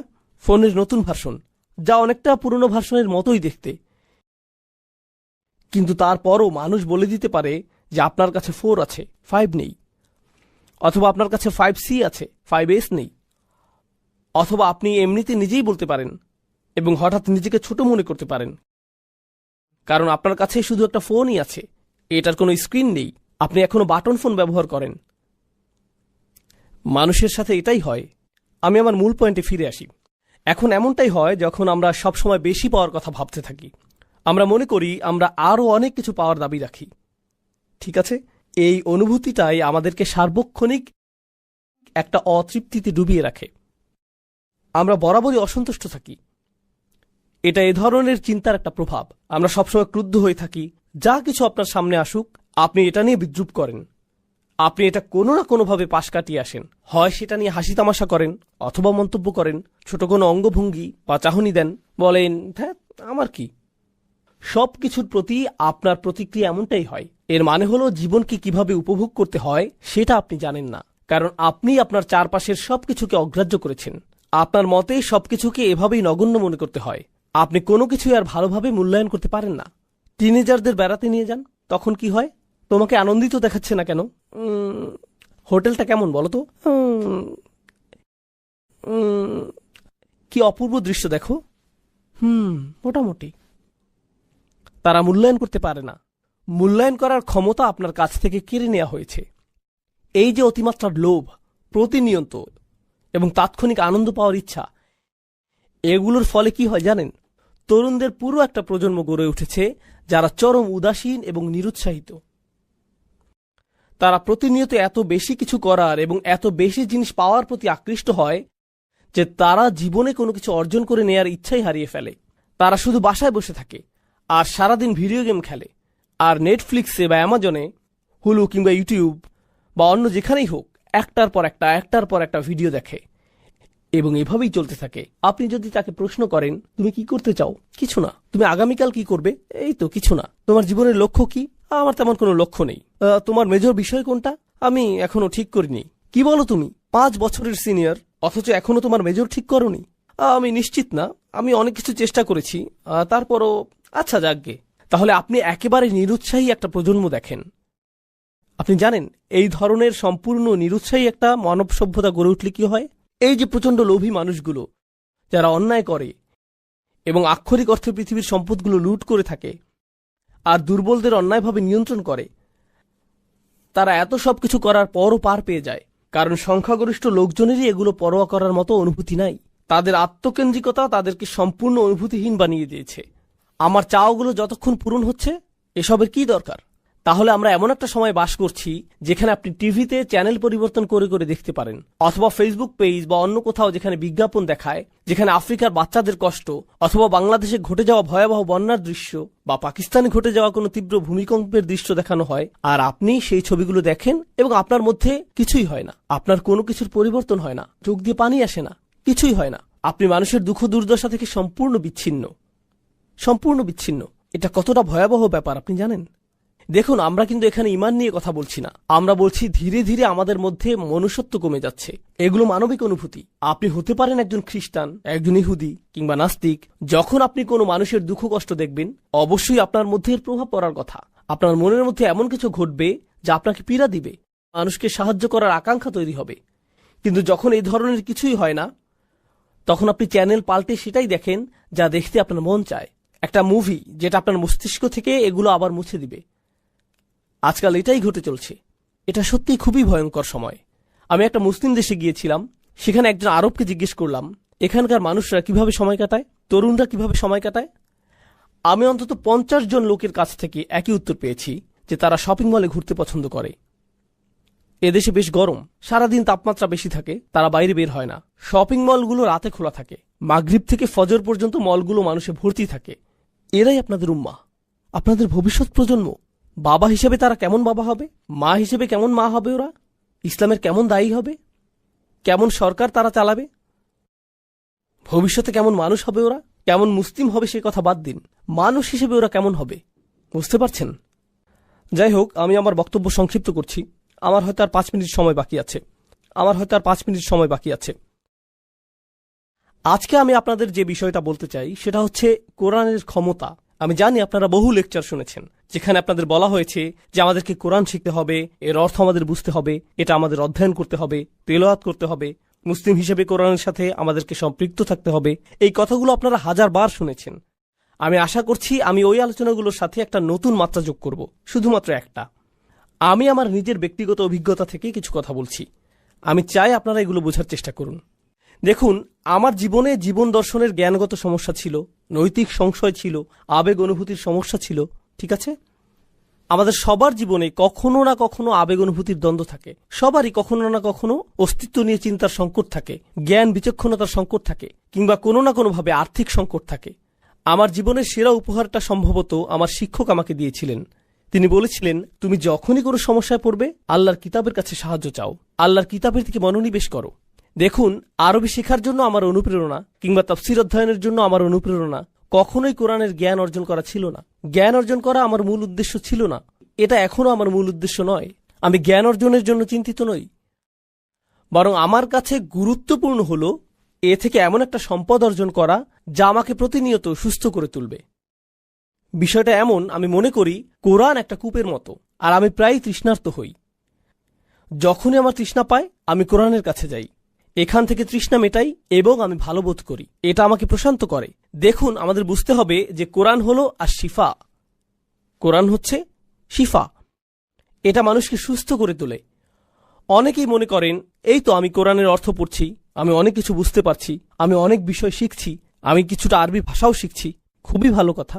দেখুন, আমি শেখার পক্ষের বড় একজন সমর্থক হিসেবে বলছি, শেখাটা মূল লক্ষ্য নয়। শেখা হলো আপনি কিভাবে পানির আধার থেকে পানি তুলবেন, শুধুমাত্র সেটা জানা। বিষয়টা অনেকটা এরকম, আমি পুষ্টিকর খাবার সম্পর্কে সবকিছু শিখেছি, কিন্তু আপনি পুষ্টিকর খাবার খান না, তাহলে এগুলো শিখে কি লাভ? আমি সঠিক খাদ্যাভ্যাস, ভালো ব্যায়াম সম্পর্কে জেনেছি, আমি জানি কোন কোন ব্যায়ামগুলো করা উচিত, কখন করা উচিত, এগুলো সব আমি জানি, কিন্তু আপনি এগুলোর একটাও করেন না। আমি গাড়ি সম্পর্কে সবকিছু জানি কখন গাড়ির তেল পরিবর্তন করতে হয়, গাড়ির কোনো কিছুর সংযোগ ছুটে গেলে কিভাবে ঠিক করতে হয়, কিন্তু আপনি নিজের গাড়ির যত্ন নেন না। কি করছেন আপনি? আপনি কেন এগুলো শিখেছেন? এই জ্ঞান আপনাকে সাহায্য করার কথা ছিল, তাই না? আমি যে বিষয়টা প্রমাণ করতে চাইছি, বেশিরভাগ সময় আমরা জোর দিয়ে বলতে থাকি আমাদের জানতে হবে, শিখতে হবে, কিন্তু আয়াতটির বক্তব্য অনুযায়ী কোরআন এখন বিষয়বস্তু পরিবর্তন করে একটি বিশেষ দলের প্রতি ইঙ্গিত করেছে, যাদেরকে বলা হয় আল মুখাল্লাফুন। আল মুখাল্লাফুন অর্থ যারা পেছনে থেকে গিয়েছিল। তারা রসুল সাল্লাল্লাহু আলাইহি সাল্লামের স্বপ্নের বাস্তব রূপদানের উদ্দেশ্যে মক্কা অভিমুখে অগ্রসর হওয়ার অভিযানে যোগ না দিয়ে পেছনে থেকে গিয়েছিল। আর মুসলিমরা মদিনায় ফিরে আসার আগেই এই সূরাটি নাজিল হয়েছিল। এখানে আল্লাহ সেই কথোপকথন সম্পর্কে জানাচ্ছেন, রসুল সাল্লাল্লাহু আলাইহি সাল্লাম মদিনায় পৌঁছানোর পর যা ঘটবে এবং এই লোকগুলো তখন যা বলবে। তারা কিছু কথা বলবে, আর আল্লাহ ইতিমধ্যে জানেন তারা কি বলবে। তিনি রসুল সাল্লাল্লাহু আলাইহি সাল্লামকে তা আগাম জানিয়ে দিচ্ছেন। سيقول لك المخلفون من الأعراب আরবদের মধ্য থেকে, গ্রাম্য আরবদের মধ্য থেকে যারা পেছনে রয়ে গিয়েছিল, অর্থাৎ কোনো কিছু তাদের পেছনে রেখেছিল, তাদের কাপুরুষতা তাদেরকে পেছনে রেখেছিল, তাদের মন্দ ইচ্ছা তাদেরকে পেছনে রেখেছিল, অথবা এমনকি আল্লাহ শাস্তিস্বরূপ তাদের পেছনে রাখতে পারেন। আরবদের মধ্যে যারা পেছনে রয়ে গিয়েছিল তারা বলবে, شغلتنا أموالنا وأهلنا আমাদের ব্যবসা ও পরিবার আমাদেরকে ব্যস্ত রেখেছিল, তাই আমরা অভিযানে যেতে পারিনি। এখানে মজার বিষয় হলো, তারা বলেনি যে اشتغلنا بأموالنا وأهلنا আমরা আমাদের ব্যবসা ও পরিবার নিয়ে ব্যস্ত হয়ে পড়েছিলাম, বরং তারা বলছে আমাদের পরিবার আমাদেরকে ব্যস্ত রেখেছিল এবং আমাদের সম্পদ আমাদেরকে ব্যস্ত রেখেছিল, সুতরাং আমরা মূলত ব্যস্ত ছিলাম না, বরং এটা ব্যবসায়ের দোষ এবং পরিবারের দোষ, তারা আমাদেরকে ব্যস্ত করে রেখেছিল। বালাগা বা অলঙ্কার শাস্ত্রে এই ধারণাটিকে বলা হয় মুসনাদ ও মুসনাদ ইলাইহ, অর্থাৎ কার্যকারণকে কারো উপরে আরোপ করা হচ্ছে। তারা এই ব্যস্ততাকে নিজেদের উপর নয়, বরং সম্পদ ও সন্তানদের উপর আরোপ করছে। কারণ আমি কি করব, ব্যবসা, সম্পদ, পরিবার, অনেক বাধ্যবাধকতা, তাই আপনার সাথে যেতে পারিনি। তো شغلتنا أموالنا وأهلنا فاستغفر لنا সুতরাং আমাদের জন্য ক্ষমা প্রার্থনা করুন। উল্লেখ্য যে রসুল সাল্লাল্লাহু আলাইহি সাল্লাম যখন তাদের জন্য ক্ষমা প্রার্থনা করবেন তা প্রকাশ্যে হবে, আর এর অর্থ এর মাধ্যমে এই লোকদেরকে স্বীকৃতি দেওয়া হবে। কারণ নবীজি কারো জন্য দোয়া করার অর্থ তারা যেন একটা সবুজ সংকেত পেয়ে গেল, তাই না? তারা এখন অনুমোদিত, সুতরাং এটা সমাজে তাদের গ্রহণযোগ্যতা পাওয়ার একটা কৌশল। লোকেরা মনে করবে না যে তারা মুনাফিক, কারণ রসুল নিজেই আমাদের জন্য দোয়া করেছেন। আসলে ইস্তেগফারের প্রতি তাদের কোনো আগ্রহ নেই, বরং মানুষের মধ্যে বিশ্বাসযোগ্যতা হারানোই তাদের মূল উদ্বেগের বিষয়।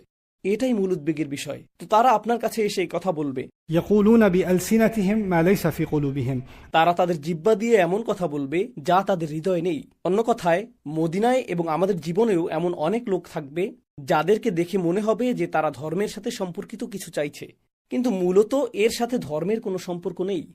এটা আসলে তাদের সামাজিক অবস্থানের সাথে সম্পর্কিত। তো ধর্মকে শুধুমাত্র ব্যবহার করা হচ্ছে সামাজিক আবরণ হিসেবে, নির্দিষ্ট দল, গোষ্ঠী বা জনসমষ্টির মাঝে বিশেষ ভাবমূর্তি বজায় রাখার জন্য। আর এটা এক ধরনের ভণ্ডামি, নিজেকে ধার্মিক হিসেবে উপস্থাপন করা বা অনুমোদিত হিসেবে প্রতিপন্ন করা। এটি এমন একটি মনস্তত্ত্ব যা বহু সমাজে বিদ্যমান, তাই না? কেউ যত বেশি ধরা পড়ার আতঙ্কে থাকে, তত বেশি তার ধর্মীয় ছদ্মবেশ ধারণ করার প্রয়োজন পড়ে। তাই আপনি দেখতে পাবেন যে সবচেয়ে নিকৃষ্ট মানুষদের কারো কারো বাহ্যিক অবয়ব দেখে তাদেরকে অত্যন্ত ধর্মপরায়ণ বলে মনে হয়। নিকৃষ্ট ধরনের কিছু মানুষ, তারা মানুষের অগোচরে ক্ষতি করে, ব্যবসায় প্রতারণা করে, স্ত্রীর মোহরানা আদায় করে না, উত্তরাধিকার অস্বীকার করে, সব ধরনের হারাম ব্যবসা চালায়, ধার করা টাকা ফেরত দেয় না, অপবাদ দেয়, প্রতারণা করে, মিথ্যা বলে, সব ধরনের খারাপ কাজ করে, সব অন্যায়, অনৈতিক কাজ। কিন্তু বাহ্যিক অবয়বে তারা অত্যন্ত ধর্মপরায়ণ, অর্থাৎ তারা নামাজ পড়ে অথবা ইসলামিক কোনো কাজ করে, তা প্রদর্শনের চেষ্টা করবে, তাই না? পোশাক, চেহারা সবই অত্যন্ত ধার্মিক, তাই না? আর এর ফলে সাধারণ মুসলিমগণ ভাবে যে ধার্মিক মানুষগুলো তো নিকৃষ্ট মানুষ, এরা আসলেই বিপদগামী। আমি তো এমন অনেককে চিনি যাদের ধার্মিক অবয়ব নেই, কিন্তু তারা অনেক বেশি চমৎকার। আর এই ধার্মিক লোকগুলো কত খারাপ। আসলে তাদের ধার্মিক হওয়াটা এ কারণে নয়, বরং ঠিক উল্টোটাই সত্য। এর কারণ তারা মূলত ধার্মিক নয়, কিন্তু তারা ধর্মকে ছদ্মবেশ হিসেবে ব্যবহার করে, এটাকে ঢাল হিসেবে ব্যবহার করে। এরপর তারা তাদের কাজ যেভাবে চালানোর সেভাবেই চালায়, তাই না? তো এরকম তো অহরহ দেখতে পাওয়া যায়। এ বিষয়ে সবচেয়ে চোখে পড়ার মতো উদাহরণ, আমার শত আলোচনায়ও এর জন্য যথেষ্ট হবে না, কারণ এটি প্রচুর পরিমাণে ঘটছে। লক্ষ লক্ষ কোটি কোটি মানুষ এমনটা করছে। আমার কাছে অবাক লাগে। উদাহরণস্বরূপ দক্ষিণ এশিয়া ও দক্ষিণ পূর্ব এশিয়া, যেমন ভারত, পাকিস্তান, বাংলাদেশ, নেপাল, এবং এভাবে এগিয়ে গেলে মালয়েশিয়া, ইন্দোনেশিয়া, সিঙ্গাপুর ও শ্রীলঙ্কা। এই অঞ্চলে মূলত পৃথিবীর বেশিরভাগ মানুষ বাস করে। দক্ষিণ এশিয়া ও দক্ষিণ পূর্ব এশিয়া একত্রে পৃথিবীর সবচেয়ে ঘনবসতিপূর্ণ অঞ্চল। আর মজার বিষয় হলো, এটি পৃথিবীতে মুসলিমদেরও সবচেয়ে ঘনবসতিপূর্ণ অঞ্চলগুলোর একটি। সুতরাং আসুন এক মুহূর্তের জন্য মুসলিমদের নিয়ে কথা বলা যাক। যখন কোনো নারী তালাকপ্রাপ্ত হয়, যেমন স্বামী স্ত্রীর মধ্যে ঝগড়া হলো, লোকটি বলল তালাক। যদি আপনি পাকিস্তানে থাকেন, তাহলে 3 বার না বললে তা তালাক বলে গণ্য হবে না, কারণ কিছু নির্বোধ মানুষ তাদেরকে শিখিয়েছে যে তোমাকে 3 বার তালাক বলতে হবে। তাই তারা এমনকি তালাক শব্দটি একবারে উচ্চারণ করতেই জানে না। তালাক তালাক তালাক। যখন সে এমনটা করে, তখন মেয়েটি বা স্ত্রীটির কি হয়? লোকটি মেয়ের বাড়িতে ফোন করে বলে, আপনাদের মেয়ের সাথে আমার সম্পর্ক শেষ, তাকে নিয়ে যান, সে আর আমার স্ত্রী নয়, আমি তাকে তালাক দিলাম। এটা অহরহ, লক্ষ লক্ষ পরিবারে এমনটা ঘটে। আর প্রসঙ্গক্রমে লোকটি কিন্তু ধার্মিক, বড় দাড়ি রয়েছে, গত বছর হজ করেছে, এমনকি সেখানে সেলফিও তুলেছে, ইসলামিক সেলফি। সে এরকম। কোরআনে সূরা তালাক নাজিল হয়েছে। কোরআন নাজিল হওয়ার পর দীর্ঘ সময় অতিক্রান্ত হয়েছে, এটা লুকানো কোনো বিষয় না। কোরআন বলছে, إذا طلقتم النساء فطلقوهن لعدتهن وأحصوا العدة। যখন তোমরা নারীদের তালাক দাও, তখন ইদ্যতের সময় পূর্ণ হওয়া পর্যন্ত তাদেরকে সময় দাও, যা হলো 3টি মাসিক চক্র। নিশ্চিত করবে যে তুমি এই সময় পূর্ণ করেছ। لا تخرجوهن من بيوتهن। মনোযোগ দিয়ে শুনুন, তাদেরকে নিজেদের ঘর থেকে বের করে দিও না ওই 3 মাসে। এমনকি ঘরটি যদি তোমার মালিকানাধীন হয়, ওই 3 মাসে এটি তার ঘর। এমনকি যদি তুমি জীবনে কখনো তার সাথে ভালো ব্যবহার নাও করে থাকো, ওই 3 মাসে সে তোমার অতিথি নয়, সে তোমার ঘরে থাকছে না, এটি তার ঘর, এবং আল্লাহ তাকে পূর্ণ অধিকার দিয়েছেন। তাদের ঘর থেকে তাদেরকে বের করে দিও না। ওয়ালা ইয়াখরুজনা, আর তারাও বের হবে না, তাদের বের হওয়া উচিত না। সুতরাং 3টি মাসিক চক্র পর্যন্ত সে বের হবে না, আর স্বামীও তাকে বের করে দিবে না। ঠিক আছে? এখন মানুষ বলতে পারে, ঠিক আছে, আমি তাকে বের করব না, কিন্তু এর মানে এই না যে আমি তাকে নিশ্চিন্তে থাকতে দিব। আমি বিদ্যুৎ বিচ্ছিন্ন করে দিব, পানি বন্ধ করে দিব। কোনো আয়াতে বলা নেই যে বিদ্যুৎ চালু রাখতে হবে। Right? আল্লাহ বলেন, অলা তুদররুহুন্না লিতুদাইয়িকু আলাইহিন্না, একই সূরা। তিনি বলেন তাদেরকে এমন কোনো ক্ষতি করবে না যার ফলে তারা অস্বস্তি বোধ করে। তো এখানে বলা হলো তুদররুহুন্না, তাদের ক্ষতি করা, লিতুদাইয়িকু আলাইহিন্না, যার ফলে তারা ভিতরে অস্বস্তি বোধ করে। অর্থাৎ তোমাকে শুধু শারীরিক ক্ষতি থেকে বিরত থাকতে হবে না, তোমাকে নিশ্চিত করতে হবে যে তোমার কোনো কাজে সে যেন মানসিকভাবেও আঘাত না পায়।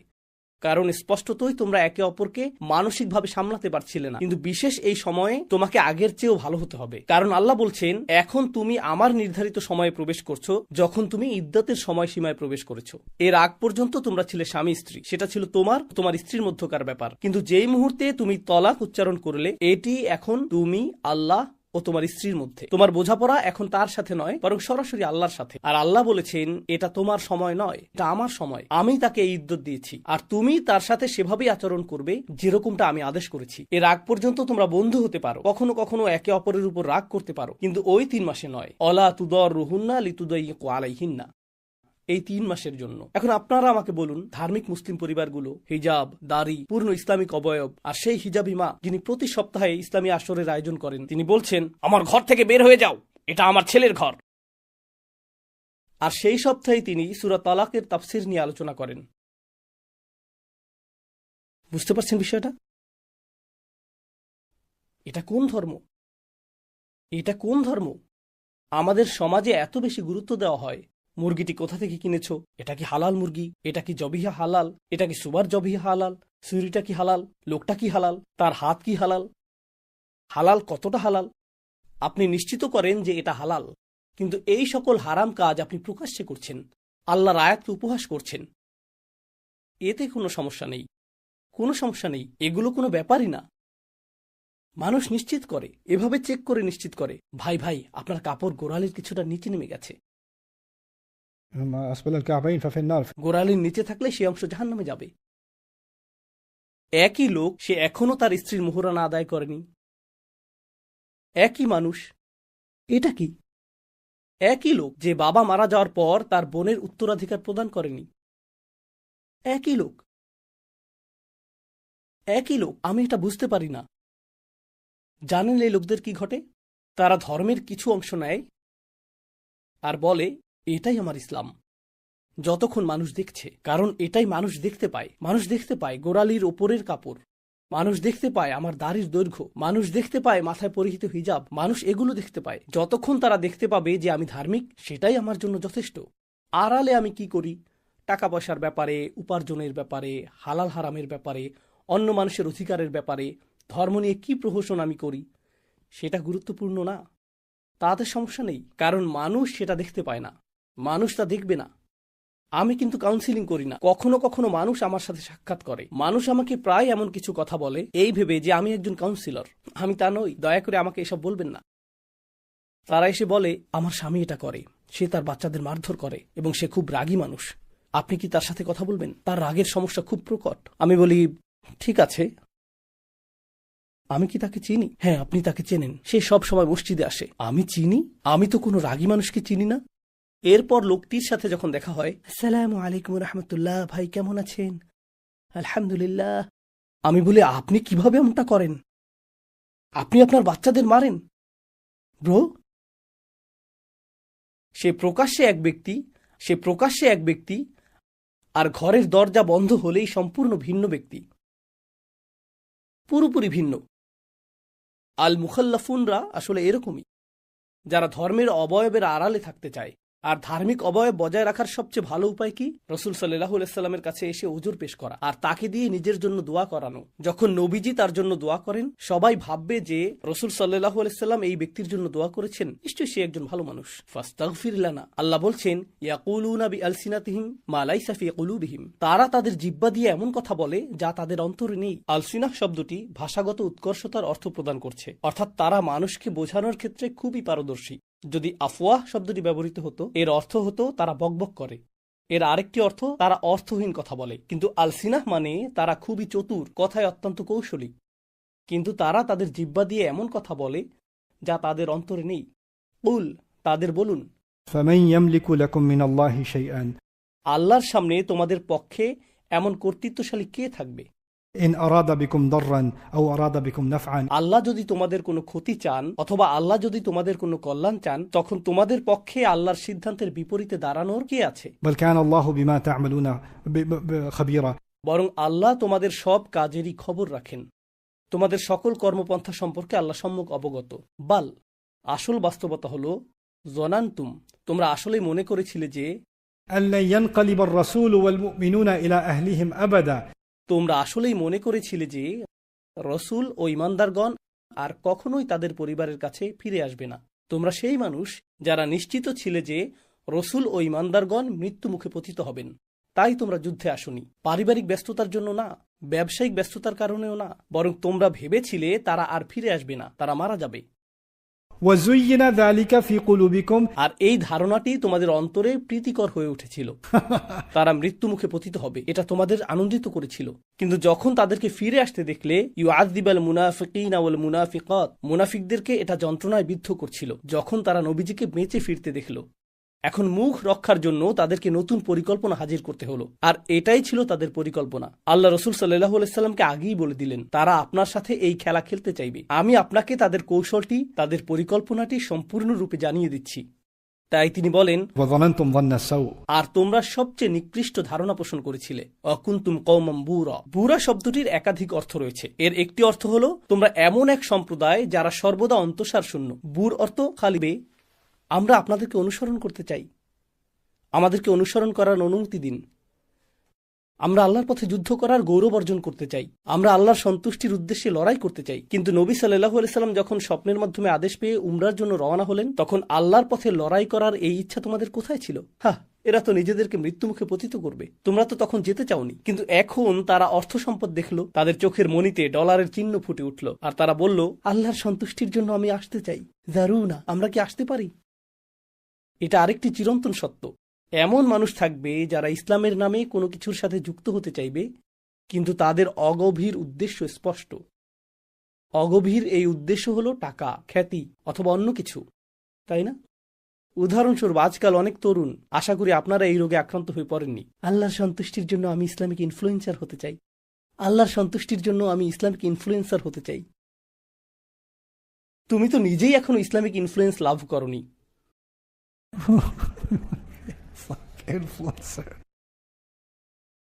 ভাইয়েরা, ভোরে ইস্তেগফার করা খুবই গুরুত্বপূর্ণ, ঠিক আছে? ঠিক আমার মতো আমিও এখন ইস্তেগফার করছি। এটা শুধু আপনি এবং মহান আল্লাহর মধ্যকার ব্যাপার। এই সম্পর্ক শুধু আপনি এবং আল্লাহর মধ্যকার সম্পর্ক, কাউকে এটা জানানো যাবে না। একইভাবে তাহাজ্জুদের নামাজ, বাইরে চাঁদ দেখতে পাচ্ছেন, এটা তাহাজ্জুদের চাঁদ। হ্যাঁ ভাইয়েরা, আপনাদের নিয়তকে খাঁটি রাখবেন। তাহাজ্জুদ বিষয়ক আমার আগামীকালকের লাইভে যুক্ত হন, আল্লাহ সন্তুষ্টির উদ্দেশ্যে। তারা রসুল সাল্লাল্লাহু আলাইহি সাল্লামের কাছে এসে বলবে, হে নবী, আমরা আপনার অনুসরণ করতে চাই। আর আল্লাহ এখন তার নবীকে একটি নির্দেশনা দিলেন। কি সেই নির্দেশনা? এই লোকেরা যেহেতু হুদাইবিয়াতে বা উমরার উদ্দেশ্যে এই ভ্রমণে আপনার সাথে আসেনি, এর ফলে তারা আর যুদ্ধে অংশ নিতে পারবে না, কারণ এটা প্রমাণ করে যে তারা যুদ্ধক্ষেত্রে জীবন দিতে প্রস্তুত নয়। আর তুমি যদি যুদ্ধক্ষেত্রে জীবন দিতে প্রস্তুত নাও হও, তাহলে তুমি যুদ্ধক্ষেত্রের সম্পদ না, বরং বোঝা। কারণ যখন পরিস্থিতি কঠিন হবে, এই লোকদের থেকে কি আশা করা যায়? তারা পালিয়ে যাবে, তারা কৌশলগত অবস্থান ছেড়ে যাবে, যা মৃত্যুর দিকে নিয়ে যাবে। এদের কোথাও না নেয়াটাই উত্তম। তো যখন তারা আপনার কাছে এসে এই কথা বলে, আল্লাহ বলেন, يريدون أن يبدلوا كلام الله. তারা আল্লাহর বাণী পরিবর্তন অথবা প্রতিস্থাপন করতে চায়। আল্লাহ তার সিদ্ধান্ত জানিয়ে দিয়েছেন। আল্লাহর কালামটি কি? কুল, তাদেরকে বলুন, লান তাত্তাবিউনা, তোমরা কখনো আমাদের অনুসরণ করবে না। এটি শব্দের খেলা। তোমরা কখনোই আমাদেরকে অনুসরণ করবে না, ইসলামের ক্ষেত্রেও না, এই অভিযানেও না। এমনিতেই তো তোমরা ঐকান্তিক অনুসারী নও, এতদিন তো তোমরা অনুসরণ করনি, এখন কেন অনুসরণ করতে চাও? لن تتبعونا كذلكم قال الله من قبل. আর প্রসঙ্গত আল্লাহ ইতিমধ্যে আগেই এই কথা বলে দিয়েছেন, অর্থাৎ এই আয়াতটি এই কথোপকথনের আগেই নাজিল হয়েছে। এই কথোপকথনটি ঘটবে যখন তারা মদিনায় ফিরে গিয়ে এরপর খাইবার যাওয়ার প্রস্তুতি নেবে, আর তারা বলবে, যারুনা নাত্তাবিউকুম। তখন আপনি বলবেন, লান তাত্তাবিউনা কাযালিকা ক্বালা আল্লাহু মিন ক্বাবল, তোমরা আমাদের অনুসরণ করবে না। তারা বলবে, কোথা থেকে আবার এই কথা বলছো? আল্লাহ ইতিমধ্যে এটা বলে দিয়েছেন, তুমি সূরাটি শোনোনি? সবাই তো তোমাকে নিয়েই কথা বলছে, তুমি তো সেলিব্রিটি ভাই। ফাসায়াকুলুনা, জবাবে তারা তখন বলবে, বাল তাহসুদুনানা, তোমরা শুধু আমাদের প্রতি ঈর্ষান্বিত। এটাই তারা বলবে, তোমরা ঈর্ষা করছো, কারণ তোমরা হুদাইবিয়া পর্যন্ত গিয়ে সেখানে বহনকারী পশুগুলোকে হারিয়ে গরিব হয়ে ফেরত এসেছো, আর আমরা সেই ভুল করিনি। তাই তোমরা মনক্ষুণ্ণ হয়েছো এই জন্য যে আমরা এই বিপর্যয় এড়াতে সক্ষম হয়েছি, তাই তোমরা আমাদেরকে এই সম্পদ পেতে দিতে চাচ্ছ না। বাল, আর যখন তারা এমন কথা বলে আপনাকে উত্তেজিত করতে চায়, প্রসঙ্গত মানুষ যখন এরকম কথা বলে, তখন আপনার মনে হয় আমাকে জবাব দিতে হবে। এখানে তারা মূলত সোশ্যাল মিডিয়ার ট্রলে পরিণত হলো। বাল তাহসুদুনানা, তোমরা শুধু ঈর্ষা করো। আর আল্লাহ কি বলছেন? বাল কানু লা ইয়াফকাহুনা ইল্লা কলিলা, বরং তোমরা সামান্য কিছু ছাড়া আসলে কিছুই বোঝো না, এরা অত্যন্ত ক্ষুদ্র বুদ্ধির মানুষ। আল্লাহ বলছেন, যখন মানুষ আপনাকে উত্তেজিত করতে চায়, এটা এই ইঙ্গিত প্রদান করে যে তাদের বুদ্ধির পরিমাণ আনুবীক্ষণিক, অতি ক্ষুদ্র। তাই এদের সাথে সংলাপ অপ্রয়োজনীয়। যখন তারা বলে বাল তাহসুদুনানা, আল্লাহর জবাব হলো, তারা সামান্যই বোঝে। এরকমই হওয়ার কথা, বোকাদের থেকে এটুকুই আশা করা যায়। بل كانوا لا يفقهون إلا قليلا. এটা আমাদের শিখাচ্ছে কিভাবে আমরা এগুলো মোকাবেলা করব। আজকাল মানুষ অনলাইনে কিছু দেখলে সঠিকভাবে তাতে মনোযোগ দেয় না, তারা শুধু কমেন্ট পড়ে, তারা শুধু নিচের মন্তব্যগুলো পড়ে।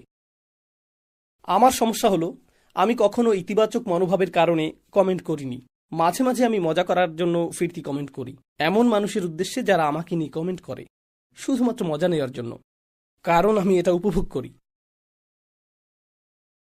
একবার এক লোক আমার দাড়ির সাইজ নিয়ে ক্ষুব্ধ হয়ে লিখল, ভাই, আপনার দাড়ির ঠিক নেই। কিন্তু সে বিয়ার্ড বানান ভুল করে ব্রেড লিখেছিল, অর্থাৎ আপনার রুটির ঠিক নেই। আমার একটা ছবিতে স্যুট পরিহিত ছিলাম। এক লোক বলল, ভাই, পোশাকটি ঠিক হয়নি। তার প্রোফাইল পিকচারে সে সানগ্লাস পরেছিল। তো আমি বললাম, আপনি ঠিক বলেছেন, আমি সানগ্লাস পরতে ভুলে গিয়েছিলাম। কিন্তু আমার কথা হলো, আমি এমন কাউকে চিনি না যার হাতে এত সময় আছে যে ইউটিউব বা সোশ্যাল মিডিয়াতে কিছু দেখবে এবং বলবে, আমাকে এখনই এই বিষয়ে একটা কমেন্ট লিখতে হবে। আমি এমনকি আমার জীবনের গুরুত্বপূর্ণ ব্যক্তি এবং সহকর্মীদের মেসেজে রিপ্লাই দিবার ঠিকমতো সময় পাই না। ভিডিওতে কমেন্ট করার সময় কোথা থেকে পাবো? যারা এই ধরনের কাজ করে তাদের হাতে এক ধরনের বিশেষ সময় থাকে, তাই না? তাদের সেই কমেন্ট থেকে অনেক সময় বুঝতে পারবেন যে তাদের মস্তিষ্কের নিউরনগুলোর একটি থেকে আরেকটির দূরত্ব কত বেশি। যন্ত্রণাদায়ক শাস্তি দেবেন। এই আয়াত আমাদেরকে এই শিক্ষাও দেয় যে আপনি যদি প্রতিবন্ধী, অসুস্থ, দরিদ্র বা কোনোভাবে পিছিয়ে থাকেন, তবুও আপনাকে সাধ্য অনুযায়ী আল্লাহর আনুগত্য করতে হবে। হাসপাতালের বিছানায় শুয়ে থেকেও আপনি আল্লাহ থেকে মুখ ফিরিয়ে নিতে পারেন। আর যে আল্লাহ থেকে মুখ ফিরিয়ে নেয়, আল্লাহ তাকে কঠিন শাস্তি দেবেন। তো আল্লাহর অবাধ্য হতে সম্পূর্ণ সুস্থ হওয়া প্রয়োজন নেই। আপনার হৃদয় দ্বারা, জিহ্বা দ্বারাও অবাধ্যতা প্রকাশ পেতে পারে। আপনার শরীরের কোনো অঙ্গ না নড়লেও আপনার জিহ্বা কুফুরি কথা বলতে পারে। ইয়া তাওয়াল্লা, সে মুখ ফিরিয়ে নিয়েছে। সুতরাং পাপ কাজ করার সম্ভাবনা সকলেরই রয়েছে। لقد رضي الله عن المؤمنين إذ يبايعونك تحت الشجرة আল্লাহ ইতিমধ্যেই সেসব মুমিনদের প্রতি সন্তুষ্ট হয়েছেন যারা গাছের নিচে আপনার কাছে শপথ গ্রহণ করেছিল। فعلم ما في قلوبهم তিনি জানতেন তাদের হৃদয়ের অভ্যন্তরে কি আছে, فأنزل السكينة عليهم আর তিনি তাদের উপর প্রশান্তি নাজিল করলেন। এখন আমরা দু ধরনের প্রশান্তি সম্পর্কে শিখলাম। একটি ছিল ভিতরগত, অন্যটি হলো উপরে। তো এর দ্বারা তারা আচ্ছাদিত হয়েছিলেন এবং এটা তাদের হৃদয়ে প্রবেশ করানো হয়েছিল। আসাবাহুম ফাতহান করিবা, এবং তিনি তাদের নিকটবর্তী একটি বিজয়ের সংস্পর্শে আনলেন। সেই নিকটবর্তী বিজয়টি কি? আসন্ন ছোট সেই বিজয়টি হলো খাইবার। প্রসঙ্গত, খাইবার থেকে প্রাপ্ত সম্পদ ছিল এ পর্যন্ত অর্জিত সম্পদের মধ্যে সর্বাধিক। অথচ আল্লাহ এটাকে কেবল নিকটবর্তী বিজয় বলে উল্লেখ করেছেন। কিন্তু প্রথমে বর্ণিত বড় সেই বিজয়, সুস্পষ্ট সেই বিজয়, ইন্না ফাতাহনা লাকা ফাতহাম মুবিনা, সেটা ইতোমধ্যেই হুদাইবিয়াতেই ঘটে গেছে। সুতরাং আল্লাহর দৃষ্টিতে বস্তুগত বিজয়ের তেমন গুরুত্ব নেই, কারণ রিজিক আল্লাহর হাতে। নৈতিক বিজয়, আধ্যাত্মিক বিজয়, কৌশলগত বিজয়, সেটাই অনেক বেশি গুরুত্বপূর্ণ। অমাগানিমা কাসীরাতান ইয়াখুযুনাহা, এবং অনেক অনেক যুদ্ধলব্ধ সম্পদ আসবে যা তোমরা গ্রহণ করবে। ওয়াকান আল্লাহু আজিজান হাকিমা, আর আল্লাহ সর্বদাই চূড়ান্ত কর্তৃত্বের অধিকারী, প্রজ্ঞাময়। وعدكم الله مغانم كثيرة আল্লাহ তোমাদেরকে অগণিত যুদ্ধলব্ধ সম্পদের প্রতিশ্রুতি দিয়েছেন, যেগুলো তোমরা সহজেই গ্রহণ করবে। ফাআজ্জালা লাকুম হাযিহি, আর আল্লাহ এর কোনোটি তোমাদের জন্য ত্বরান্বিত করেছেন, অর্থাৎ আল্লাহ এগুলোকে দ্রুততর করেছেন। তোমাদেরকে দীর্ঘ অপেক্ষা করতে হবে না। এটা আমি আগামীকাল বিস্তারিত বলবো। তো গত পর্বে এবং এই পর্বে আমি আপনাদের যে ইতিহাস বলেছি তা ছিল এই সূরা নাজিল হওয়ার আগের ঘটনা, তাই না? এরপর সূরাটি নাজিল হলো, কিন্তু এখন সূরাটি এমন কিছু ঘটনার কথা বলছে যা সূরাটি নাজিলের পরে ঘটবে, অর্থাৎ এটি ভবিষ্যতের কথা বলছে। তো আমরাও সেগুলো ভবিষ্যতে আলোচনা করব। এগুলো কোন ঘটনার দিকে ইঙ্গিত করছে সেটা পরে আসছে। আমরা এক ধরনের প্রতীক্ষায় আছি, ঠিক যেমন সাহাবীরা প্রতীক্ষায় ছিলেন যে কোন বিষয়ে কথা বলেছেন। সেগুলো শুধু তোমরা গ্রহণ করবে সেই অপেক্ষায় রয়েছে। ভাষাগত দিকে লক্ষ্য করুন, বারবার কি উঠে আসছে? অনেক টাকা আসছে, অনেক সম্পদ আসছে, অনেক জমি আসছে, অনেক উপায় উপকরণ আসছে। এর সাথে আল্লাহ এই কি ওয়ার্ডটিও ব্যবহার করলেন, ওয়া উখরা। এটা গৌণ, যেন এটা কখনো তোমাদের লক্ষ্যই ছিল না। রাসূল সাল্লাল্লাহু আলাইহি সাল্লামের লক্ষ্য কখনো জমি, এলাকা বা সম্পদ ছিল না। আল্লাহ এগুলো উপজাত হিসেবে প্রদান করেছেন। এগুলো সবসময় দ্বিতীয় স্থানে, এগুলো শুধুই মাধ্যম। ওয়া কানা আল্লাহু আলা কুল্লি শাইইন কাদিরা, আল্লাহ সর্বদাই সবকিছুর উপর পূর্ণ ক্ষমতার অধিকারী। এখানে আল্লাহ আমাদের বলছেন যে ইসলামের উদ্দেশ্য ক্ষমতা নয়, ইসলামের উদ্দেশ্য ভূখণ্ড নয়। ইসলামের উদ্দেশ্য ছিল এর চেয়েও মহৎ। ভূখণ্ড এমনিতেই চলে আসবে। উপনিবেশ পরবর্তী সময়ে ইসলামী আন্দোলনগুলোর যে সংকট তৈরি হয় তা হল ক্ষমতার প্রতি অতিমাত্রায় এক ধরনের মোহবিষ্টতা তৈরি হয়। এই মোহবিষ্টতা ছিল আমাদের ভূখণ্ডের অধিকার নিতে হবে, আমাদেরকে রাষ্ট্রীয় ক্ষমতা গ্রহণ করতে হবে। রাষ্ট্রীয় ক্ষমতার সমস্যা হল, ধরুন কোনো মুসলিম দেশে যেমন পাকিস্তানে কিছু ইসলামপন্থী মানুষ হুট করে ক্ষমতা দখল করল। কিছু ধর্মভীরু সামরিক জেনারেল বলল, আমরা দেশে ইসলামী শাসন প্রতিষ্ঠা করব, শরিয়া আইন বাস্তবায়ন করব। এখন সবার অবস্থা এরকম, তাকবীর, তাই না? আর আমরা আসলেই আনন্দিত, কারণ এখন আমরা পূর্ণাঙ্গ ইসলামিক রাষ্ট্র পেলাম। ইসলামিক আইন অনুযায়ী সব হারাম জিনিস অপসারণ করা হবে, নাইট ক্লাব বন্ধ করা হবে, বার বন্ধ করা হবে, সুদ বিলুপ্ত হবে, রাতারাতি